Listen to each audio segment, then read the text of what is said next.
దేవుని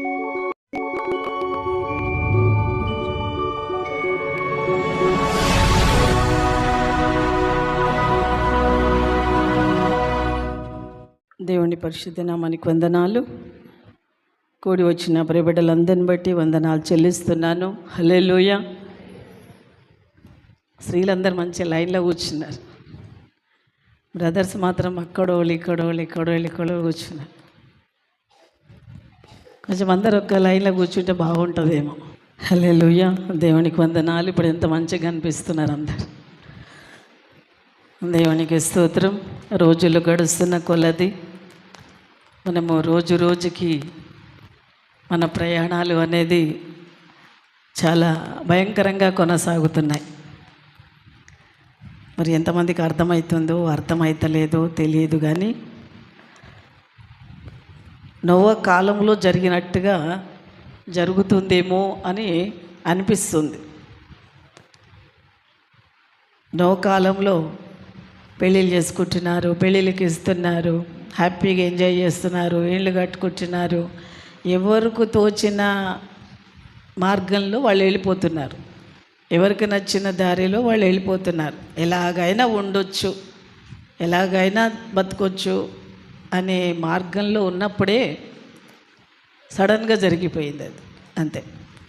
ఇప్పుడు కూడా అలాగే జరుగుతుంది. కాబట్టి దినదినము మన ఆత్మలను మనమే సిద్ధం చేసుకుంటూ పవిత్రమైన మార్గంలో నడవడానికి మన మనసులను మనము సిద్ధం చేసుకోవాలని కోరుతున్నాను. చిన్న లేఖన భాగాన్ని మనం ధ్యానం చేసుకుందాం. మార్క్స్ సువార్త 2వ అధ్యాయము 1 నుంచి 5 వచనాలు మనం ధ్యానం చేసుకుందాం. కొన్ని దినములైన పిమ్మట ఆయన మరలా కపెర్నహూమునకు వచ్చెను. ఆయన ఇంట ఉన్నాడని వినవచ్చినప్పుడు అనేకులు కూడి వచ్చిరి గనుక వాకిటైనను వారికి స్థలము లేకపోయెను. ఆయన వారికి వాక్యము బోధించుచుండగా కొందరు పక్షవాయువు గల మనుష్యుని 4 చేత మోయించుకొని ఆయన యొద్దకు తీసుకొని వచ్చిరి. చాలామంది కూడి ఉన్నందున వారు ఆయన యొద్దకు చేరలేక ఆయన ఉన్న చోటికి పైగా కప్పు విప్పి సందు చేసి పక్షవాయువు గల వానిని పరుపుతోనే దింపిరి. యేసు వారి విశ్వాసమును చూసి, కుమారుడా, నీ పాపములు క్షమించబడి ఉన్నవని పక్షవాయువు గలవానితో చెప్పాను. చాలమ్మా, అందరం కూడా ప్రార్థన చేసుకుందాం. కొద్ది సమయం బయటకు అటు ఇటు వెళ్ళొద్దు. అందరు కళ్ళు మూసుకోవాలని కోరుతున్నాను. మహాపరిశుద్ధుడైన మా ప్రియ పరలోకపు తండ్రి, సర్వశక్తిమంతుడా, సర్వాధికారి, నమ్మదగిన దేవుడా, నీకు వందనాలు.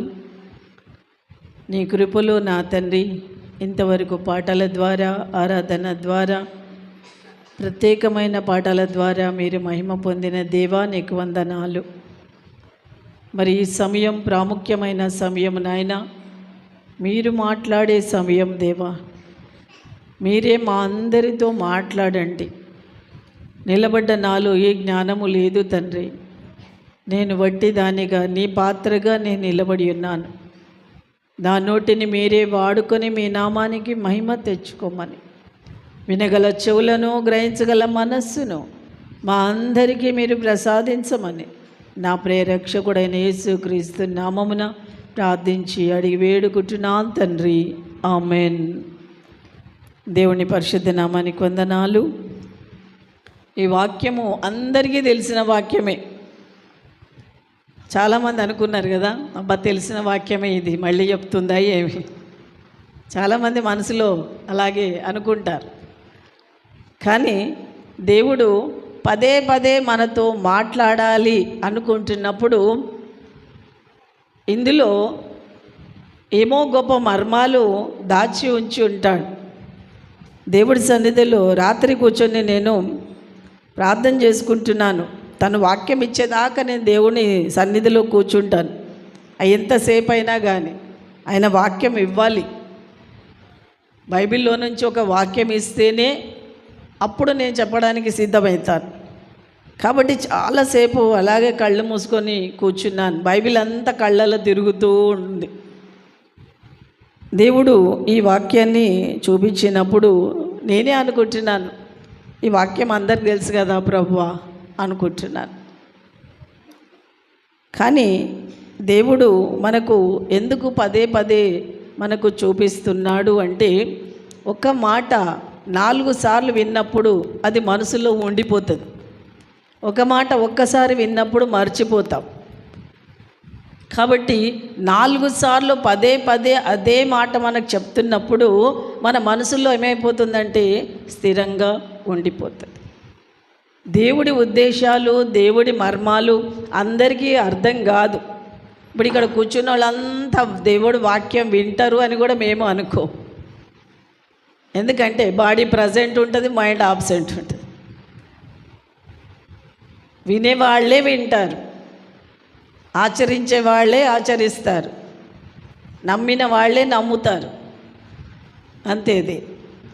కాబట్టి ఇక్కడ మనం ఏ ఆశతో వచ్చామో, మనం మనసు ఏ ఆశతో ఈ స్థలంలో కూర్చున్నదో దానిని మనం ఏం చేసుకోవాలా? సరి చేసుకోవాలి. నా మనసు అటు ఇటు వెళ్ళొద్దు, నేను కొద్ది సమయం దేవుడు నాతోనే మాట్లాడాలి అని మన మనసుని మనము స్థిరం చేసుకోవాలి. స్థిరం చేసుకొని వాక్యానికి చెవులు, కళ్ళు, ముఖము అంతా ఆయనకి అప్పగిచ్చేసేయాలి. అంతా ఆయనకి అప్పగిచ్చేయాలి. కాబట్టి ఇక్కడ కపెర్నహూములో మరి ఆయన ఇంట ఉన్నాడని వినవచ్చినప్పుడు అనేకులు కూడి వచ్చి ఆయన వాక్యం చెప్తున్నప్పుడు చాలామంది వచ్చేసారు. యేసయ్య వాక్యం చెప్తున్నప్పుడు గుంపులు గుంపులుగా వచ్చారు. ఇక్కడికి ఒక పక్షవాయు రోగిని 4 మంచంలో ఎత్తుకొని తీసుకొని వచ్చారు. మరి మంచంలో తీసుకొని 4 వచ్చినప్పుడు అక్కడ చాలామంది ఉన్నారు. మరి చాలామంది ఉన్నప్పుడు ఆ వెనకాల నుంచి పైనకి ఎక్కి పెంకులు తీసి మరి ఆ పరుపు దిగే అంతగా వాళ్ళు పెద్ద హోల్ చేసి అందులో నుంచి మంచాన్ని కిందికి దింపారు. ఇది సాధ్యమా? ఇది డాక్టర్ దగ్గరికి వెళ్ళి గోడ కూలగొట్టు మనిషిని మధ్యలోకి పంపిస్తే డాక్టర్ ఊరుకుంటాడా? కదా. మరి ఎలా జరిగింది ఇది? మరి అక్కడ 4 వ్యక్తులు మరి ఆ మంచాన్ని అందులోకి దింపారు. వాళ్ళ విశ్వాసాన్ని చూసినప్పుడు ప్రభు ఏం చెప్పాలి? ఓ పక్షవాయు రోగి, నీ విశ్వాసము, నీవు స్వస్థత పొందావు గనక నీ పరుపెత్తుకొని వెళ్ళిపోవు అని చెప్పాలి. ఎందుకంటే ప్రభువు దగ్గరికి గుడ్డివాడు వచ్చినప్పుడు నీకేం కావాలనుకుంటున్నావు అంటే నాకు చూపు కావాలి అని అడిగాడు. అడిగినప్పుడు నీ విశ్వాసము ద్వారా నీవు చూపు పొందుకో అన్నాడు. చెవిటివాడు వచ్చాడు, నీకేం కావాలి? చెవులు కావాలి, వినికిడి కావాలి అన్నప్పుడు వినికిడి ఇచ్చాడు. ప్రతి దగ్గర కూడా మీ విశ్వాసమే మిమ్మల్ని స్వస్థత పరుస్తుంది అని అందరికీ చెప్పిన దేవుడు మరి ఈ పక్షవాతముతో అంటే మంచం మీద లేవలేని పరిస్థితులలో కాళ్ళు చచ్చుబడిపోయాయి, శరీరము, చేతులు అన్నీ చచ్చుబడిపోయి మరి ఎలా ఉన్నాడు? అందరి మీద ఆధారపడే పరిస్థితుల్లో ఉన్న వ్యక్తిని, 4 మోసుకొచ్చిన వ్యక్తిని ఇక్కడ ప్రభు ఏమంటున్నాడు? నీ పాపము క్షమించబడ్డది అంటున్నాడు. హల్లెలూయా. ఇక్కడ రోగిని ఆ విశ్వాసులు తీసుకొచ్చారు. స్వస్థత కోసం తీసుకొచ్చారు. కానీ ఇక్కడ ప్రభు ఏమంటున్నాడు? నీ పాపము క్షమించబడ్డది అంటున్నాడు. నీ పాపము క్షమించబడ్డది అని ఇక్కడ చెప్తున్నాడు. మరి ఈ అంగవైకల్యం అంటే కొంతమందికి పుట్టుకలనే కాళ్ళు లేని స్థితి ఉంటుంది, కొంతమందికి పుట్టుకలనే గుడ్డివాళ్ళుగా ఉంటారు, పుట్టుకలనే చెవిటివాళ్ళుగా ఉంటారు, పుట్టుకలనే కాళ్ళు పడిపోయి ఉంటాయి, చేతులు పడిపోయి ఉంటాయి, కొంతమందికి నోరు ఉండదు, కొంతమంది పిచ్చోళ్ళలాగా ప్రవర్తిస్తూ ఉంటారు. అంటే కొంతమంది పుట్టుకలనే అంగవైకల్యంగా ఉంటారు, కొంతమంది మధ్యస్థంగా అంగవైకల్యం అవుతాయి. ఎందుకు అవుతారు అలా? వారి వారి పాపములను బట్టి వారు ఆ విధంగా అవుతారు. బాగా తాగిన వాళ్ళకి నరాల వీక్నెస్ అవుతుంది, బాగా తాగుబోతులకి.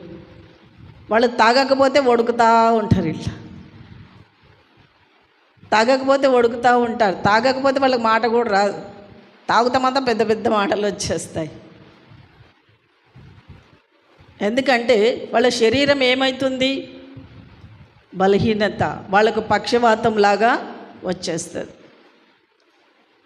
ఇంకా వ్యభిచారం చేసేవాళ్ళు ఇంకా వేరే రోగాలు వస్తాయి, ఇంకా సిగరెట్ తాగేవాళ్ళు ఇంకా వేరే రోగాలు వస్తాయి.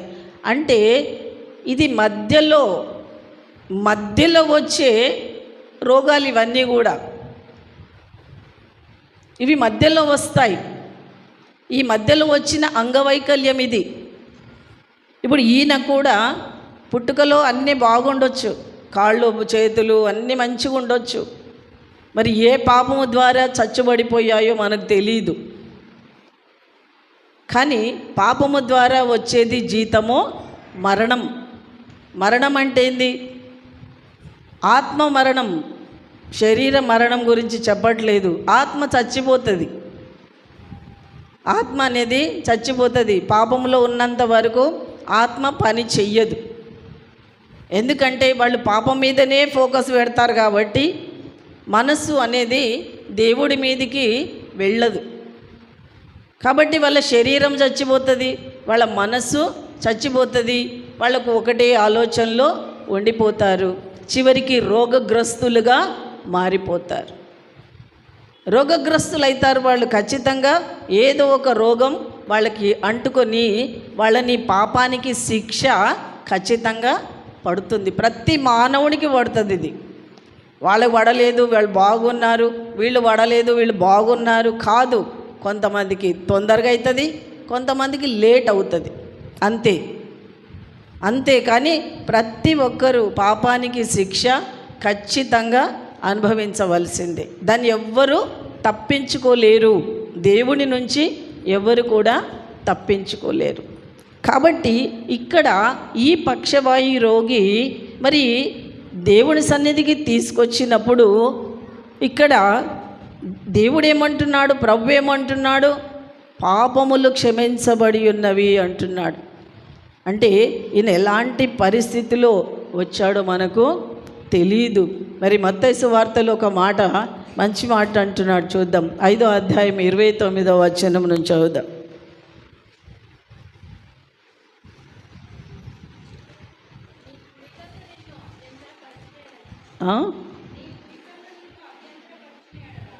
నీ కుడి కన్ను నిన్ను అభ్యంతరపరిచిన ఎడల దానికి పెరికి వేసి నీ యొద్ద నుండి పారవేయుము. నీ దేహమంతయు నరకములో పడవేయబడుటకుండా నీ అవయములలో ఒక్కటి నశించుట నీకు ప్రయోజనకరము కాదా? నీ కుడి చెయ్యి నిన్ను అభ్యంతరపరిచిన ఎడల దాన్ని నరికి నీ యొద్ద నుండి పారవేయము. నీ దేహమంతయు నరకంలో పడకుండా నీ అవయవములలో ఒక్కటి నశించుట నీకు ప్రయోజనకరము కాదా? చూడండి, ప్రభు యొక్క ఉద్దేశం ఏంటంటే యేసుక్రీస్తు ప్రభుని నమ్మిన ప్రతి ఒక్కరూ పరిశుద్ధులుగా ఉండాలి. అది ఒక్క రోజుతో సాధ్యమో కాదు. కానీ అనుదినము నువ్వు దేవుడి వాక్యమును వింటున్నప్పుడు అనుదినము కూడా నీ జీవితాన్ని నువ్వు సరి చేసుకోవాలనే దేవుడు నీతో మాట్లాడుతూ ఉంటాడు. ఇక్కడ ఏమంటున్నాడు ఆయన ఉద్దేశంలో, నీ కన్ను నీకు అభ్యంతరం చేస్తుంది అనుకో, నీ కన్ను ఒకవేళ నిన్ను తప్పుడుగా చూస్తూ ఉన్నావనుకో, నీ కన్ను పీకేయి అంటున్నాడు. అంటే నీ కన్ను లేకున్నా బాధ లేదు, ఎందుకంటే నువ్వు నరకంలో పడద్దు. నీ కన్ను నిన్ను ఏం చేస్తుంది? నరకంకి తీసుకెళ్తుంది. నువ్వు చేతులతో పాపం చేస్తే ఈ చేతులు నరికేసుకో అంటున్నాడు. అంటే ఏంటి? అన్నీ నరికేసుకున్నామనుకో, శరీరములో ఈ ప్రపంచంలోనే ఏ ఒక్కడు మనిషిలా ఉండరు కదా. ప్రతి ఒక్కరు వికలాంగులాగానే ఉంటారు. ప్రతి ఒక్కరు, కొంతమంది కాళ్ళు ఉండవు, చేతులు ఉండవు, కళ్ళు ఉండవు కదా.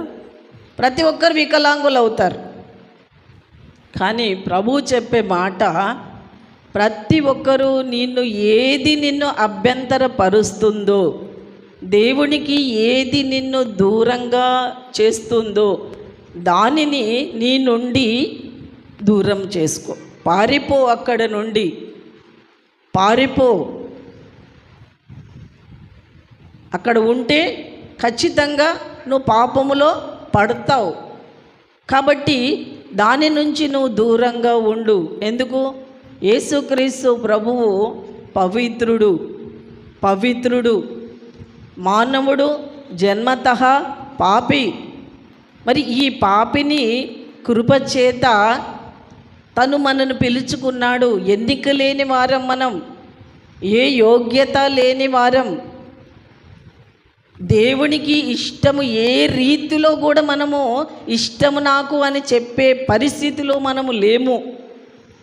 కానీ కేవలమైన ప్రేమ, కేవలమైన త్యాగము ద్వారా మన అందరినీ కృపచేత ఆయన తన రక్తముతో మనను కడిగి పవిత్రపరిచాడు. కాబట్టి ప్రభు ఏమంటున్నాడు? నేను నిన్ను పవిత్రపరుచుకున్నాను, పరిశుద్ధపరుచుకున్నాను, నువ్వు నాలాగా ఉండాలి. నా రక్తములో పాలు పొందుతున్నావు, నా శరీరంలో పాలు పొందుతున్నావు, నాలాగా నువ్వు ఉండాలి. మరి నాలాగా ఉండాలి అంటే బయట ప్రపంచంలోకి వెళ్ళినప్పుడు నీ కన్ను నిన్ను అభ్యంతరపరుస్తుందేమో, నీ కళ్ళను సరి చేసుకో.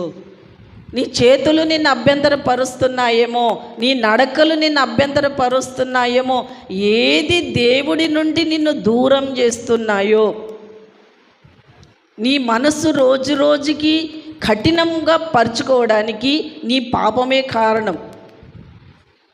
నీ మనసు కఠినమైపోయి దేవుడికి దూరం కావడానికి సాతానుడు వేసే వెర ఇది. ఒక పాస్టర్ గారు ప్రార్థన చేస్తున్నాడంట సంఘం అంతటి కోసం. ప్రార్థన చేస్తుంటే, కన్నీటితో ప్రార్థన చేస్తుంటే జవాబు రావట్లేదు. ఆయనకి జవాబు రావట్లేదు. జవాబు రాకపోతే ప్రభువుని అడుగుతున్నాడంట, ఎందుకు నాకు జవాబు రావట్లేదు అని పాస్టర్ గారు అడుగుతున్నారంట. అడుగుతుంటే ప్రభు అంటున్నాడు, అయ్యా నేను జవాబు నా దూత ద్వారా నీకు పంపిస్తున్నాను, కానీ ఆ దూతతో సాతానుడు యుద్ధం చేస్తున్నాడు. ఆ దూత ఇచ్చే జవాబు నీ యొద్దకు రావడం లేదు. అయినా కూడా నువ్వు బలంగా ఉండు. నీ బలహీనతలలో నువ్వేం చేయాలి? బలంగా ప్రార్థన చేయి. నిరాశపడద్దు, కృంగిపోవద్దు, బలహీనులు కావద్దు. కాబట్టి నువ్వు బలంగా ప్రార్థన చెయ్యి. ఏది నిన్ను అభ్యంతరపరుస్తుందో దానికోసమే నువ్వు ప్రార్థన చెయ్యి. దేవా, ఇది నన్ను బలహీనపరుస్తూ నీ నుంచి నాకు దూరం చేస్తున్నది, దాని నుంచి నాకు విడుదల ఇయ్యి అని నువ్వేం చేయాలి? పట్టుదలగా ప్రార్థన చెయ్యాలి. ప్రార్థన చెయ్యాలి. సాతానుడు మాత్రం నిన్ను పాపములోనే ఉండాలి అని కోరుకుంటున్నాడు.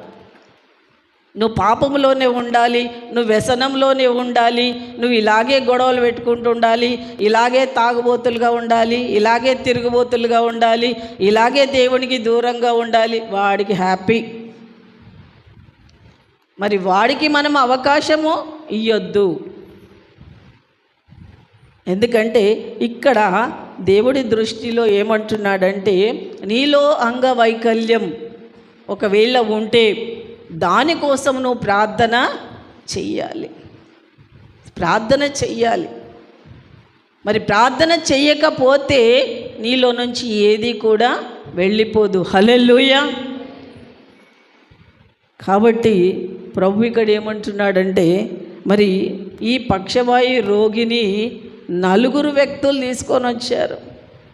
4 వ్యక్తులు తీసుకొని వచ్చినప్పుడు నేను అడుగుతున్నాను, నాకు నా 4 సినిమా గుర్తొచ్చి. ఆ 4 సినిమా తెలుసుగా, చాలామంది తెలుసా? అడుగుతున్నాను, ఏంది ప్రభు ఈ 4 ఎవరు? 4 ఎవరు ప్రభు? ఈ 4 ఎందుకు ప్రత్యేకంగా వీళ్ళు ఉంటున్నారు అన్నప్పుడు నాకు ఒక మాట దేవుడు జ్ఞాపకం చేస్తున్నాడు. ఏమంటున్నా అంటే, అపోస్తల కార్యము 2వ అధ్యాయము 42వ వచనంలో ఒక మాట ఉంది.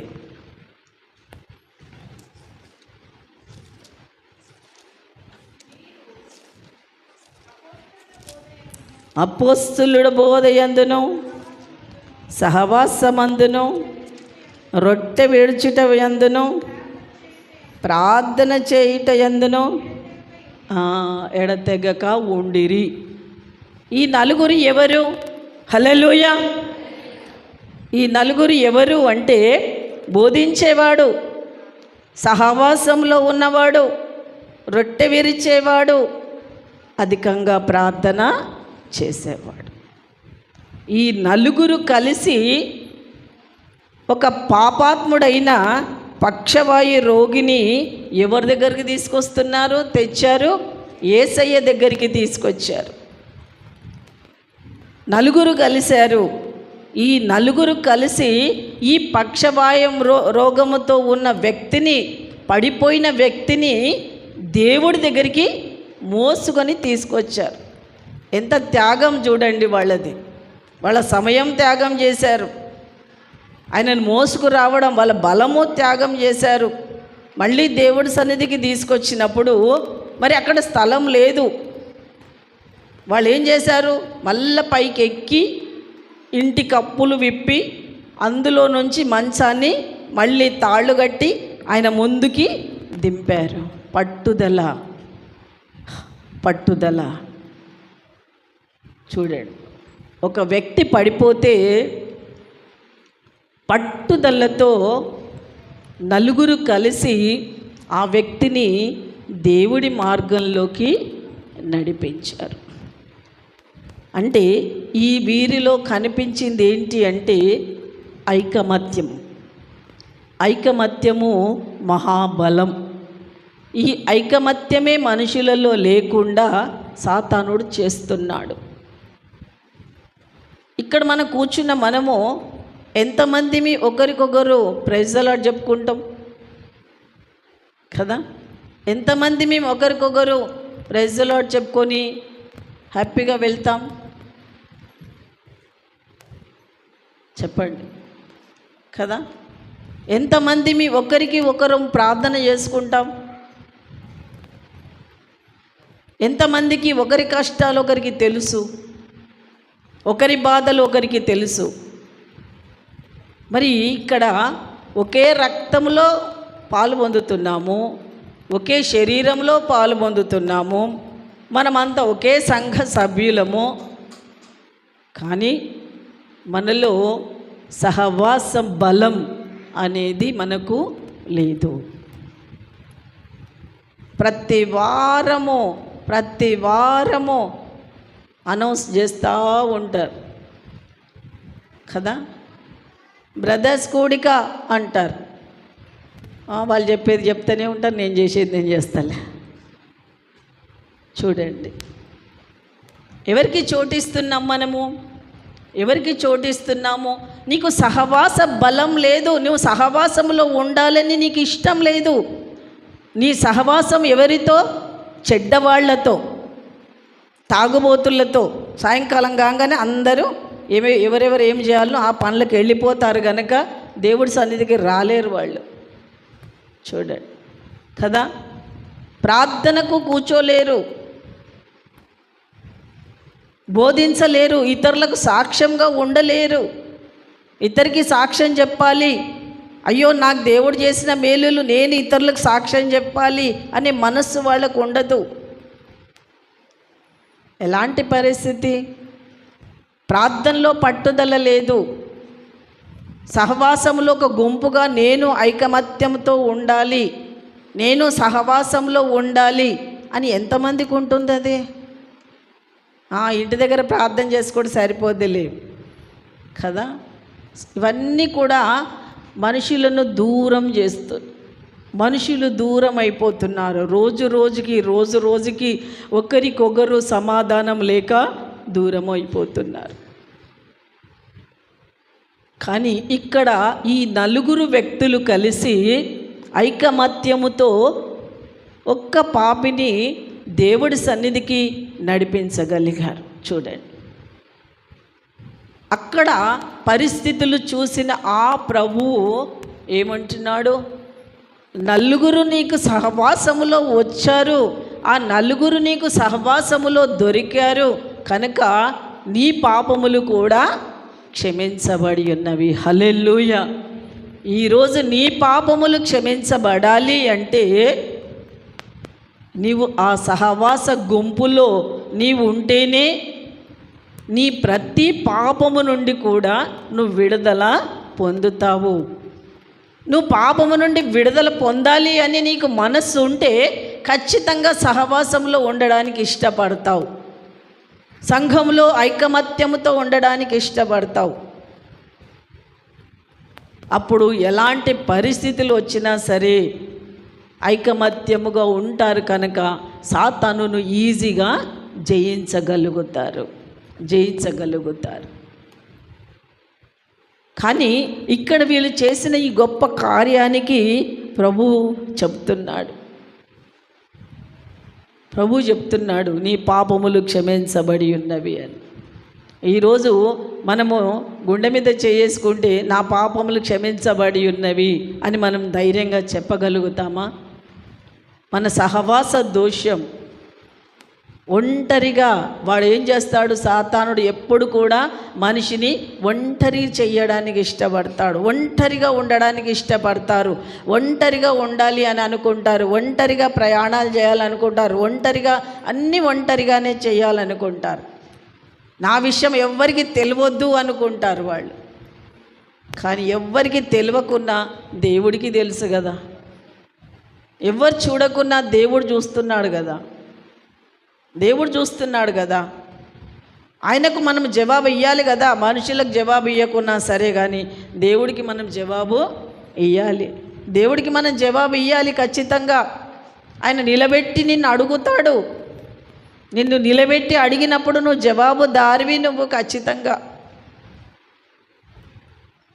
కాబట్టి నిన్ను నీవే పరీక్షించుకో. ఈరోజు మనం కూడా పక్షవాయు రోగిలా ఉన్నామా? బ్రతికి ఉన్నాము కానీ చచ్చిపోయినట్లుగా ఉన్నాము. ఈయన బ్రతికి ఉన్నాడు కానీ శరీరములో చలనము లేదు. కానీ సహవాస గుంపు ఏం చేసింది? ఆ వ్యక్తిని దేవుడి సన్నిధికి తీసుకుని వచ్చింది. ఒక మాట చూద్దాం. యాకోబు రాసిన పత్రిక 5వ అధ్యాయము 19వ వచనం చూద్దాం.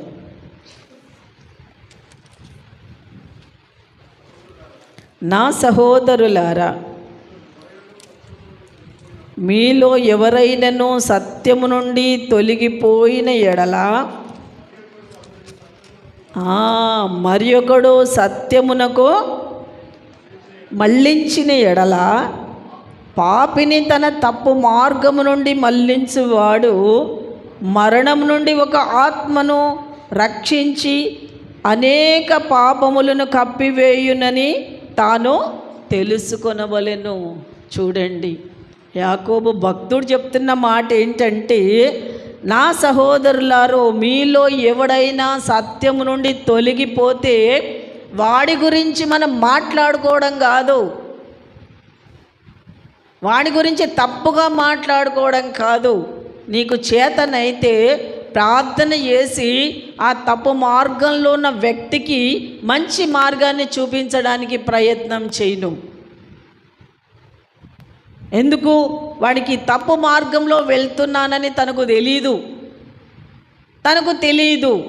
తనకు నచ్చిన మార్గంలో వెళ్తున్నాడు. కానీ ఇక్కడ ఏమంటున్నాడు? సత్యం నుంచి తొలగిపోయినప్పుడు మరి ఒకడు అతని సత్యమునకు మళ్ళించిన ఎడల మంచివాడు వెళ్ళి ఏం చేయాలి? సత్య మార్గము వాళ్ళకి చూపించి నడిపించాలి. పాపిని వాని తప్పు మార్గము నుంచి మళ్ళించువాడు ఎక్కడి నుంచి? మరణం నుంచి లేపిన వాడవుతాడంట. అంటే నరకంలో పడకుండా కాపాడుతాడు. నీ ఒక్క ఆత్మను నరకంలో పడకుండా నువ్వు కాపాడావు అంటే దేవుడు నిన్ను ఎంతగా మెచ్చుకుంటాడు, దేవుడు నిన్ను ఎంతగా మెచ్చుకుంటాడు. మనం చాలాసార్లు చాలామందిని అంటుంటాం, వాడు తాగుబోతూ, వీడు తిరిగిపోతూ, వీడు ఇట్లా అంటాడు, వాడు అట్లా అంటాడు అంటుంటాం మనం. కానీ మన మంచోళ్ళమే కదా, మన మంచోళ్ళం ఏం చేయాలి? అలాంటి వాళ్ళని తప్పు మార్గముల నుండి మనం మళ్ళించుకోవాలి. ఒక్క ఆత్మను, ఇప్పుడు నేను పరలోకం వెళ్తున్నాను అంటే నా తోటి సహోదరుడు సహోదరి కూడా పరలోకానికి రావాలి. ఐకమత్యం. ఈ ఐకమత్యము మనలో లేకుండా మనం కామెంట్లు చేసుకుంటూ తప్పుడు ఆలోచనలు చేసుకుంటూనే మనం వెళ్తూ ఉంటే చివరికి మనం కూడా భ్రష్టులైపోతాం. అపవిత్రత మనకు కూడా అంటుకుంటుంది. నీకు చేతనైతే వాళ్ళను తప్పు మార్గం నుంచి విడుదల కావాలని ప్రార్థన చెయ్యి. వాళ్ళ ఇంటికి వెళ్ళు, మాట్లాడు, వాళ్ళ పరిస్థితి తెలుసుకో, ఎలాంటి స్థితిలో ఉన్నారో చూసి వాళ్ళతో మాట్లాడి వాళ్ళని తప్పు మార్గంలో నుంచి విడిపించే ప్రయత్నము చెయ్యి. అది దైవికమైన ఆత్మ. అలాంటి ఆత్మ నీకు ఉండాలి. ఎందుకంటే ఈ నలుగురు వ్యక్తులకున్న ఆత్మ ప్రతి ఒక్కరికి ఉండాలి. దేవుని నమ్మిన ప్రతి ఒక్కరికి ఈ నలుగురికి ఉన్న ఆత్మ ప్రతి ఒక్కరికి ఉండాలి. ఈ ఆత్మ మనలో లేకపోతే మనలో ఐకమత్యం అనేది ఉండదు. సహవాసం అనేది లేకపోతే నీకు పరిశుద్ధత ఉండదు. నీకు ఖచ్చితంగా సహవాసం కావాలి. ఖచ్చితంగా దేవుడి బోధను వినాలి. ఖచ్చితంగా పట్టుదల కలిగి ప్రార్థన చెయ్యాలి. ఖచ్చితంగా ప్రభురాత్రి భోజనములో పాలు పొందాలి. ఈ 4 మార్గాలు నీకు దేవుడు ఇచ్చాడు. ఈ 4 మార్గాలలో నువ్వు ఉంటే నువ్వు తప్పిపోకుండా దేవుడి కాపుదలలో నీవు ఉంటావని ప్రభు చెప్తున్నాడు. అలాంటి ఆత్మ ఈరోజు ఎంతమందికి ఉంది? రోజు రోజుకి దిగజారిపోతున్నారు, కానీ ఎదుగునట్లుగా కనబడట్లేదు. సంఘం ఎదుగుతున్నట్టుగా కనబడట్లేదు. ప్రార్థనలో బలం ఉన్నట్టుగా కనబడట్లేదు. ఎందుకు? నిద్రమత్తులైతున్నారు. బాగా తింటున్నారు, నిద్రమత్తులైతున్నారు. దేవుడు సాతాను డబ్బులు బాగా ఇస్తున్నాడు. ఏదైనా తినచ్చు కదా, డబ్బులు బాగా ఇస్తున్నాడు కదా, ఉద్యోగాలు బాగా ఇచ్చాడు, ఆరోగ్యాలు బాగా ఉన్నాయి, మంచిగా తిందాం, గుర్రు పెట్టి నిద్రపోదాం. ఎప్పుడు చూడు నిద్ర. దరిద్రమంతా ఎవరి దగ్గర ఉంటుంది? మన ముఖాలలోనే కనిపిస్తుంది. ఆ దరిద్రము, ఆ చీకటి ముఖాలలోనే కనిపిస్తుంది.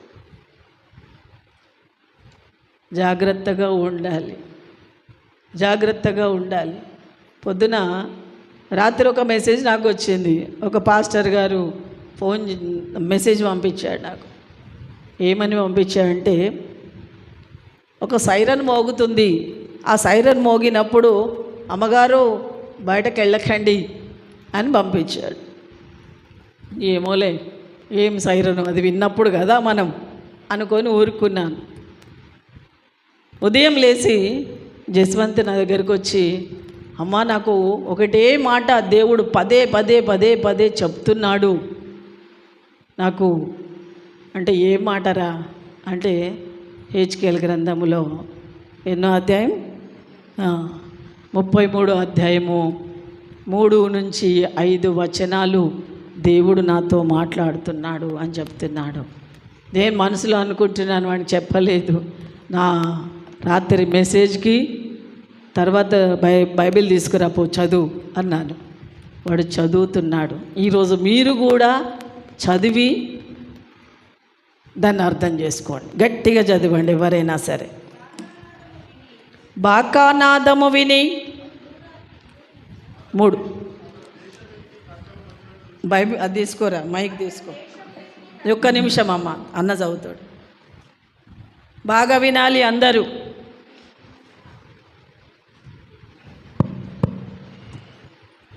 హెచ్కేఎల్ గ్రంథము 33 అధ్యాయము 3 నుంచి 5 వచనాలు. అతడు దేశం మీదికి ఖడ్గం వచ్చుట చూచి బాకా ఊది జనులను హెచ్చరిక చేసిన సమయమున ఎవడైనను బాకానాదము వినియును జాగ్రత్త పడనందున ఖడ్గము వచ్చి వాని ప్రాణము తీసిన ఎడల వాడు తన ప్రాణమునకు తానే ఉత్తరవాది. బాకానాదము వినియును వాడు జాగ్రత్త పడకపోయెను గనుక తన ప్రాణమునకు తానే ఉత్తరవాది. చూడండి, దేవుడి స్వరము వినడానికి మన చెవులను మన హృదయాన్ని సిద్ధం చేసుకోవాలి. ఇప్పుడు జరుగుతున్న పరిస్థితులలో దేవుడు ఎప్పుడు మనకు ఆ సైరన్ మ్రోగుతుందో మనకు తెలియదు. ఎక్కడున్నోళ్ళు అక్కడే ఉండాలి. ఎక్కడున్నోళ్ళు అక్కడే ఉంటే అక్కడి నుండి ఇలా తీసుకెళ్ళిపోతాడు దేవుడు. చూడండి, ఇలాంటి సమయం వస్తుంది. ఎప్పుడు నువ్వు ఆ స్వరం వినగలుగుతావు అంటే, నీ మనసు యథార్థంగా ఉన్నప్పుడు, ఈ 4 వ్యక్తుల యొక్క ప్రార్థన శక్తి నీ మనసులో ఉన్నప్పుడు, పనికిరాని చెత్తంతా నీ మనసులో ఉందనుకో, దేవుడి స్వరం నువ్వు వినలేవు. పాపమంతా నీ దగ్గరే ఉందనుకో, నీ చెవులు, కళ్ళు, ముఖము, ముక్కు అన్నీ మూసుకుపోతాయి. చూడండి, కాబట్టి ఈ స్వరం వినడానికి మన చెవులను తెరవ చేసుకోవాలి, మన హృదయాన్ని తెరవ చేసుకోవాలి. దేవుని రాకడ చాలా సమీపముగా ఉంది. చచ్చిపోయిన స్థితిలో మనం ఉన్నామేమో, ఇప్పుడు లేవడానికి మనకు ఒక అవకాశం దేవుడు ఇస్తున్నాడు. దేవుడు ఒక అవకాశం ఇస్తున్నాడు. ఇప్పుడైనా లే. చచ్చిపోతే నువ్వు ఎట్లాగూ లేవవు. బతికున్నప్పుడే నీ ఆత్మను లేపు. చూడండి, ఎంత భయంకరమైన దినం అనేది రాబోతుంది. ఒకవేళ దేవుడు నీకు చెప్పినా కూడా అందులోనే నేను ఉంటాను, అదే పాపం చేసుకుంటూనే అట్లాగే నేను ఉంటాను అంటే, దేవుడు ఏమంటున్నాడు? దానికి నువ్వే ఉత్తరవాదివి. ప్రభు అంటాడు, నేను వచ్చి నీకు చెప్పాను కదా, నా తప్పేమైనా ఉందా? నువ్వు వినలేదు కాబట్టి తప్పంతా నీదే. దానికి నేనే ఉత్తరవాదిని కాదు, నువ్వే ఉత్తరవాదివి. నువ్వు చెప్పినట్టు వినలేదు కనుక ఖచ్చితంగా ఖడ్గం పాలు అవుతావు. ఈ భయంకరమైన దినాలు, ఈ సుఖ సంతోషాలతో ఉండే దినాలు కావు ఇవి. దేవుడి ఆత్మ కోసం ఎదురు చూసే దినాలు ఇవి. ఎంతోమంది దేవుణ్ణి వదిలిపెట్టి వెళ్ళిపోతారు, నాకు ఈ దేవుడు వద్దు అని. మొదటి వాళ్ళందరూ కూడా వెనుకబడిపోతారు. ఇప్పుడు దేవుని తెలుసుకుంటున్న వాళ్ళంతా బలంగా లేస్తారు. హల్లెలూయా. ఈరోజు ఏ గుంపులో నువ్వు ఉన్నావో నువ్వు జ్ఞాపకం చేసుకో. నీ శరీరాన్ని నిర్లక్ష్యం చేస్తున్నావా? నీ మనసు నిర్లక్ష్యం చేస్తున్నావా? ప్రార్థనను నిర్లక్ష్యం చేస్తున్నావా? సహవాసాన్ని నిర్లక్ష్యం చేస్తున్నావా? బోధ వినడానికి నీ మనసు నిర్లక్ష్యం చేస్తున్నావా? 24 గంటలు మత్తులో ఉంటున్నావా? ఆ మత్తే నిన్ను నాశనం చేయడానికి సాతానుడు వేసిన ఎరా. ఆ మత్తులో నువ్వు ఏం చేస్తావో నీకు తెలియట్లేదు. నీ కన్ను నిన్ను అభ్యంతరపరుస్తుందా? నీ చేతులు నిన్ను అభ్యంతరపరుస్తుందా? నీ మనస్సు నిన్ను అభ్యంతరపరుస్తుందా? తప్పుడు మార్గంలోకి వెళ్ళడానికి, దాన్ని తీసేసుకోవడానికి ప్రయత్నం చెయ్యి. నువ్వు దానికోసమే ఉంటివా, చివరికి అదే నిన్ను చంపేస్తుంది.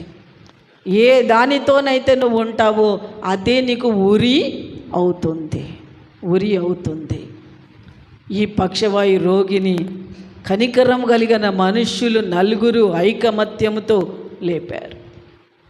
ఈరోజు మనం కూడా అలాంటి మంచి మార్గాన్ని ఎన్నుకొని మనము దేవుని సన్నిధికి అనేకులను నడిపించే వారిగా మనం ఉండాలి. దేవుని రాకడ సమీపమవుతుంది గనక ఇంట్లో 4 ఉంటే 4 వెళ్దాం రండి. పిల్లలున్నా, పెద్దోళ్ళున్నా, మగవాళ్ళున్నా, ఆడవాళ్ళున్నా అందరం కలిసి వెళ్దాం అని చెప్పే మాట మన లోపల ఉండాలి. చివరిగా ఒక్క మాట చూసుకొని మనం ఊహించుకుందాం. మార్క్స్ వార్తలోనే మరి 1వ అధ్యాయములో మరి ఒక మాట చూద్దాం. 40వ వచనం నుంచి. ఒక కుష్ఠరోగి ఆయన యొద్దకు వచ్చి ఆయన ఎదుట మోకాళ్ళుని, నీకిష్టమైతే నన్ను శుద్ధుడిగా చెయ్యగలవని ఆయనతో చెప్పి ఆయనను వేడుకొనగా, ఆయన కనికరపడి చెయ్యి చాపి వానిని ముట్టి, నాకిష్టమే, నీవు శుద్ధుడవు కమ్మని వానితో చెప్పెను. వెంటనే కుష్ఠరోగము వానిని విడిచిన గనక వాడు శుద్ధుడాయను. అప్పుడు ఆయన, ఎవనితోనూ ఏమీ చెప్పకు సుమి, కానీ నీవు వెళ్ళి వారికి సాక్షార్థమైన నీ దేహమును యాజకులకు కనబరుచుకొని నీవు శుద్ధుడవైనందుకు మోషే నియమించిన కానుకలను సమర్పించమని వానికి ఖండితముగా ఆజ్ఞాపించి వెంటనే వాడిని పంపివేసెను. ఇక్కడ ఒక సందర్భం. కుష్ఠరోగి, వాడు వికలాంగుడే, కుష్ఠరోగి రోగముతో ఉన్నాడు గనక. ఈ రోగముతో ఉన్న ఈ కుష్ఠరోగి దేవుడి సన్నిధికి వచ్చి నన్ను శుద్ధి చేయమంటున్నాడు. సరే, నిన్ను శుద్ధి చేస్తాను అని చెప్పి వాడిని శుద్ధి చేస్తాడు. శుద్ధి చేసిన తర్వాత ఏం చెప్తున్నాడు? ఫస్ట్ కండిషన్, ఎవ్వరికి చెప్పకు అన్నాడు. మళ్ళీ ఏమంటున్నాడు? 2వ కండిషన్ ఏమంటున్నాడు? కానీ నీవు వెళ్ళి వారికి సాక్షార్థమైన నీ దేహమును యాజకునికి కనబరుచుకో. నువ్వు స్వస్థత పొందగానే, నీ ఇంటిలో మేలులు జరగగానే నువ్వు ముందుగా వచ్చి ఎవరికి చెప్పాలి? హల్లెలూయా. నిద్రపోతున్నారా ఏంది? హల్లెలూయా. కాపరికి చెప్పాలి. ఖచ్చితంగా నీ ఇంటిలో ఏ మేలు జరిగినా, అది చిన్న విషయమే కావచ్చు, పెద్ద విషయమే కావచ్చు, కాపరికి ఖచ్చితంగా ఇన్ఫర్మేషన్ ఉండాలి. అది మనము చెయ్యవలసిన పని. 2వ పని ఏమంటున్నాడు? మోషే నియమించిన కానుకలను సమర్పించమని వానికి ఖండితంగా చెప్పాడు. 10 ఆజ్ఞలు. 10 ఆజ్ఞలను ఖచ్చితంగా పాటించాలి. దేవుడిచ్చిన ఆజ్ఞలు ఖచ్చితంగా నువ్వు పాటించాలి అని వాడికి ఖచ్చితంగా చెప్పి పంపించేశాడు. అయితే వాడు వెళ్ళి ఏం చేశాడు? దానిని గూర్చి విస్తారముగా ప్రకటించుటకును ఆ సంగతి ప్రచురము చేయుటకును ఆరంభించను గనక ఆయన ఇక పట్టణములో బహిరంగముగా ప్రవేశించలేక వెలుపల అరణ్య ప్రదేశములో ఉండెను. నలుదిక్కుల నుండి జనులు ఆయన యొద్దకు వచ్చుచుండిరి. హల్లెలూయా. చూడండి, స్వస్థత పొందిన వ్యక్తి ఇక నేను స్వస్థత పొందాను, కాపరికి చెప్పాను, ఇక నా పని అయిపోయింది అనుకున్నాడా? అనుకోలేదు. తనకు జరిగిన మేలులు ప్రచారం చేస్తున్నాడు. తన దేహాన్ని, ఒకప్పుడు నేను కుష్ఠరోగిగా ఉన్నాను, ఒకప్పుడు నేను పాపిగా ఉన్నాను, ఒకప్పుడు పనికి మాలిన వారిగా ఉన్నాము, ఒకప్పుడు ఘోరమైన పాపములో ఉన్నాము, తాగుబోతులుగా ఉన్నాం, తిరుగుబోతులుగా ఉన్నాం, వ్యభిచారులుగా ఉన్నాం, దొంగలుగా ఉన్నాం, అజ్ఞానములుగా ఉన్నాం. కానీ ఇప్పుడు దేవుడు మమ్మల్ని స్వస్థపరిచాడు అని చెప్పి అనేకులకు సాక్ష్యం ఇస్తూ, అనేకులకు ప్రచారం చేస్తూ వాళ్ళు ఏం చేస్తున్నారు? అనేకులను దేవుడి సన్నిధికి నడిపిస్తున్నాడు. ఊరికే కూర్చున్నారా వాళ్ళు? ఊరికే కూర్చోలేదు. నిజంగా దేవుడి ఆత్మతో నువ్వు కలిగి ఉంటే నువ్వు నిజంగా కూర్చో. పనికి మళ్ళా ముచ్చట్లు మాట్లాడవు. వాళ్ళ మీద వీళ్ళ మీద కామెంట్లు చేసేటోళ్ళు చాతగానోళ్ళు అంట. నేను ఎదుటోని కామెంట్ చేస్తున్నారు అంటే వాళ్ళు చాతగానోళ్ళు.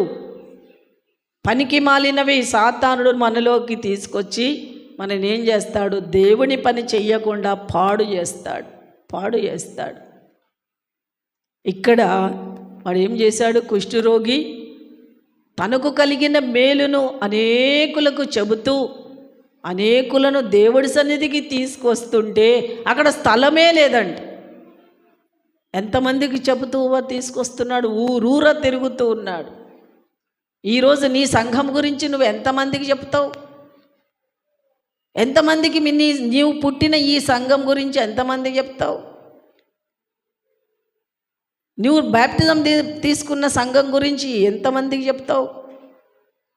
నువ్వు ఏ పరిస్థితిలో వచ్చావో దేవుడి సన్నిధికి నువ్వు ఎంతమందికి చెప్తావు? నువ్వు ఏమి నేర్చుకున్నావో ఎంతమందికి చెప్తావు? అది మనం జ్ఞాపకం చేసుకోవాలి. ఆ నలుగురు వ్యక్తులు ఎలా ఉన్నారో, ఆ నలుగురు వ్యక్తుల సహవాసం నీకు ఉంటే ఖచ్చితంగా నీవు ఊరుకోవు, ఊరికనే ఉండవు. ఏదో ఒకటి నా ప్రభు కోసం నేను ఏదో ఒకటి చెయ్యాలి అని ఒక తపన నీలో పెరుగుతూ నిన్ను బలవంతం చేస్తుంది.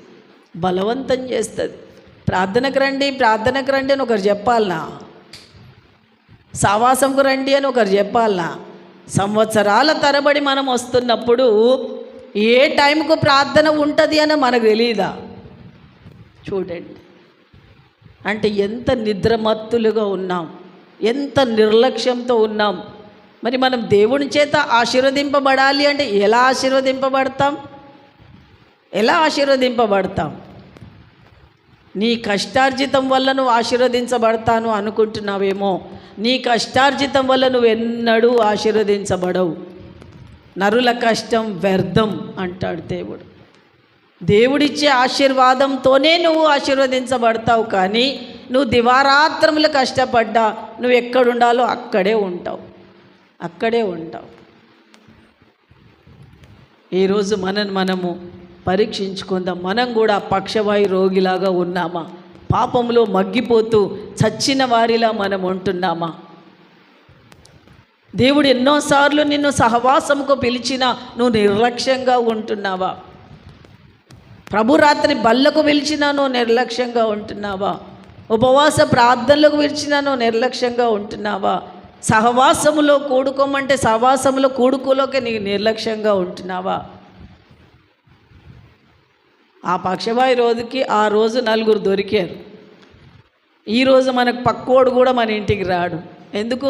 పక్కోడికి కూడా మనం ఏం సాయం చెయ్యం కదా. పక్కోడికి మనం ఏం సాయం చెయ్యం. వాడు చస్తున్నా సరే మనం చూడం. మరి వాడు మనం చస్తుంటే వాడు ఎందుకు వచ్చి చూస్తాడు మనని? ఆ నలుగురు కూడా మనకు లేరు ప్రస్తుతానికి కదా. ఆ నలుగురు స్నేహితులు మనకు ఖచ్చితంగా ఉండాలి. ఆ నలుగురు స్నేహితులను సంపాదించుకోనివ్వు, నీ జీవితం బాగుపడుతుంది. చివరికి ఒక మాట, నిన్న పద్మ వాళ్ళ కుటుంబంలో మరి దేవుడు నాకు ఇచ్చాడు ఒక మాట. ఆ ఒక్క మాట చెప్పేసి నేను ముగించుకుందాం. యోబు గ్రంథము 7వ అధ్యాయంలో ఒక్క మాట చదవండి. మానవుని బ్రతుకుల గురించి. భూమి మీద నరుల కాలము యుద్ధ కాలము, వారి దినములు కూలివాణి దినాలంట. చూడండి, మనం గొప్పగా అనుకుంటున్నామేమో మన బతుకులు, మనం చాలా గొప్పోళ్ళమని ఫీల్ అయిపోతున్నామేమో. దేవుడు అంటున్నాడు, భూమి మీద ఇంకొక క్షణమైతే చచ్చిపోతావు అన్నంత వరకు, అప్పటి వరకు నీ మనసుకు శరీరానికి యుద్ధమే, యుద్ధం జరుగుతూనే ఉంటుంది. మరి నీ జీవితం ఎలాంటిది అంటే, ఏ రోజు కూలి ఆ రోజు నువ్వు సంపాదించుకుంటున్నావు అంతే. ఈరోజు నువ్వు సంపాదించుకొని ఈరోజు నువ్వు ఆహారం తింటున్నావు, ఈరోజు పని చేసుకొని తింటున్నావు. రేపు నీది కాదు. రేపు నీకు కూలీ లేదు అంటే ఈ భూమి మీద నూకలు చెల్లిపోయింది అంతే. ఏ రోజు భోజనం, ఏ రోజు కూలి ఆ రోజే నువ్వు సంపాదించుకుంటున్న పూట కూళ్ళోళ్ళం మనం గొప్పోళ్ళం కాదు దేవుడి దృష్టిలో. కానీ దేవుడు మనని గొప్పోళ్ళం చెయ్యాలని ఆశపడుతున్నాడు. మనం రోజువారీ కూలీలం, మనం గొప్పోళ్ళం కాదు. నువ్వు ఇది కూలి ఎన్ని రోజులో ఈ భూమి మీద, ఈ ఒక్క రోజే ఉంటావో, రేపే ఉంటావో, ఎల్లుండే ఉంటావో, నీ అన్నం తింటావో వెళ్ళిపోతావు. లేదు రేపది కూడా జమ చేసుకుంటా అంటే నువ్వు తినే నమ్మకమే నీకు లేదు. ఏ పూటకు ఆ పూటకు తినే కూలోడివి మనం. అది మనం మర్చిపోకూడదు. ఇక్కడ దేవుడు మనకు ఒక గొప్ప అవకాశం ఇచ్చాడు, గొప్ప అవకాశం ఇచ్చాడు. ఆ నలుగురు మంచి స్నేహితులను సంపాదించుకో. ఆనాడు పక్షవాయు రోగి పడిపోయినట్టుగా ఒకవేళ నువ్వు పడిపోతే ఆ నలుగురే నిన్ను మోసుకెళ్తారు దేవుడి సన్నిధికి. మరి దేవుడు మనుష్య కుమారుడికి పాపములు క్షమించుటకు అధికారం గలదు అంటాడు.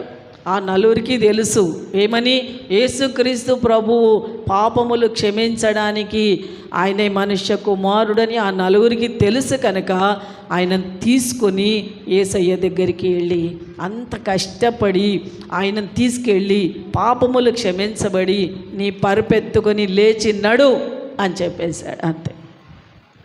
తన జీవితము, పాత జీవితము, రోత జీవితము వదిలేసి దేవుడిలో నూతన శక్తితో, నూతన బలముతో తన పరుపు, తన మంచం తను ఎత్తుకొని తిరిగి ఇంటికి వెళ్ళాడు. ఒకసారి చప్పట్లు కొట్టి దేవుని మహిమ పరుస్తాం. చూడండి, అలాంటి సహవాసం ఈరోజు మనకు కావాలి. మనం ఎలాంటి పరిస్థితుల్లో ఉన్నాం? మనం కూడా వికలాంగులుగా ఉన్నామా? ఆ నలుగురిలాగా ఉన్నామా? పాపములో పడిపోతున్న వ్యక్తి కోసం ప్రార్థన చేస్తూ వాడిని తప్పు మార్గం నుండి నడిపించడానికి నువ్వు ప్రయాసపడుతున్నావా? అదే నీ జీవితం దేవుడి సన్నిధిలో. నీ సహవాసం, నీ బ్రతుకులు, నీ ఆలోచన విధానం సమస్తము నిన్ను నీవే పరీక్షించుకొని దేవుడి సన్నిధిలో ఒప్పుకొని విడిచిపెట్టడానికి ఇష్టపడు. రేపంటూ నీది ఉండదు. ఎందుకంటే కూలీ దినములు మనవి. రోజు కూలీ రోజే, రోజు కూలీ రోజే నీది. రేపు కూలీ నీకు ఇయ్యడు, ఇయ్యాలటి కూలీ వరకే నీది. అది జ్ఞాపకం చేసుకొని దేవుడి యందు భయభక్తులు కలిగిన ఆత్మతో సత్యమును అనుసరిస్తూ దేవుడి మార్గంలో మనము నడవడానికి ఇష్టపడతాం. ఆ కుష్ఠ రోగిలాగా అనేకులను దేవుడి సన్నిధికి తీసుకురావడానికి ప్రయాసపడతాం. ఈ వ్యర్థమైన ఈ ఆయుష్ దేవుడి కోసం మనం వాడడానికి మనము ఇష్టపడతాం. అలా ఉండడానికి పరిశుద్ధాత్మ దేవుడు మనందరికీ సహాయం చేయనుగాక. ఆమెన్. కళ్ళు మూసుకుంటే చిన్న ప్రార్థన చేద్దాం.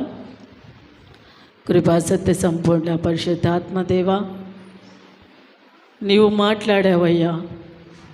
ఈ మాటలు తిరిగి మళ్ళీ మాకు దొరకయో మాకు తెలియదు. నీ స్వరం మేము వినడానికి మా ఆత్మను సిద్ధపరచండి. నీ బూర మోగినప్పుడు మేము వినే చెవులను మాకు దయచేయి.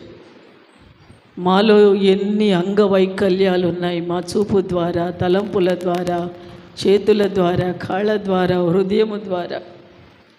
తండ్రి, ఎంత పాపములో ఉన్నాము దేవా. మేము మంచివారమని అనుకుంటూ భ్రమలో బ్రతుకుతున్నాం. ఆ పక్షవాయు రోగిలా చచ్చిపోయి ఉన్నాము తండ్రి నీ దృష్టిలో.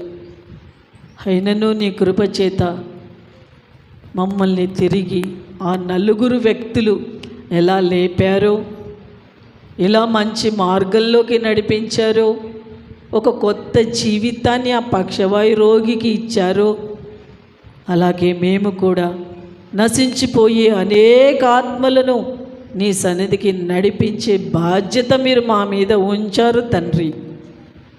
కానీ చెడ్డవాళ్ళను మేము చెడ్డవాళ్ళుగానే చూస్తున్నాం, మంచివాళ్ళను మంచివాళ్ళుగానే చూస్తున్నాం. మా హృదయాలు చెడిపోయిన స్వభావము కలిగి ఉంటున్నాం. దేవా, మమ్మల్ని క్షమించండి, క్షమించండి దేవా, మమ్మల్ని క్షమించండి. సంఘంలో ఐకమత్యము దయచేము, సహవాసము దయచేము, బోధన దయచేము. రొట్టె వీర్చుటలో మేమందరము శక్తి పొందుటకు దయచేము. ఎడతెగని ప్రార్థన జీవితము మాకు దయచేము. సాతానుడు వేసే ప్రతి ఎర్రలను చిత్తగొట్టే విధంగా కావలసిన శక్తిని మాకు దయచేము. దేవా, నీ రాకడ సమీపముగా ఉంది దేవా. మేము తప్పిపోవద్దని మరొకసారి నీ సన్నిధిలో ప్రార్థన చేస్తున్నాం. విడువబడొద్దని నీ సన్నిధిలో ప్రార్థన చేస్తున్నాం. నిద్ర మత్తుతో సాతానుడు ఎంతగానో మనుషులను మత్తులో ముంచుతున్నాడు దేవా. బలహీనులుగా అవుతున్నారు దేవా. నిద్ర మత్తు నుండి విడుదలిచ్చి మెలకువ కలిగిన హృదయం దయచేము తండ్రి. నువ్వు మాట్లాడిన ప్రతి ఒక్క మాట మా హృదయాల్లో పదిలపరిచి నువ్వు కార్యం చెయ్యమని ప్రార్థిస్తున్నాను. ఈరోజు ఈ వినడానికి ఈ జనాన్ని మీరు నడిపించుకున్నారు, మీరు వినిపించారు. ఈ మాటల ద్వారా వాళ్ళ హృదయాలు మార్చుకొని అయ్యా నీ వైపు తిరుగుటకు పరిశుద్ధాత్మ ప్రేరేపణ ప్రతి బిడ్డకు మీరు అనుగ్రహించి మహిమ పొందమని నా ప్రేరక్షకుడైన యేసుక్రీస్తు నామమున ప్రార్థించి అడిగి వేడుకుంటున్నాను తండ్రి. ఆమేన్.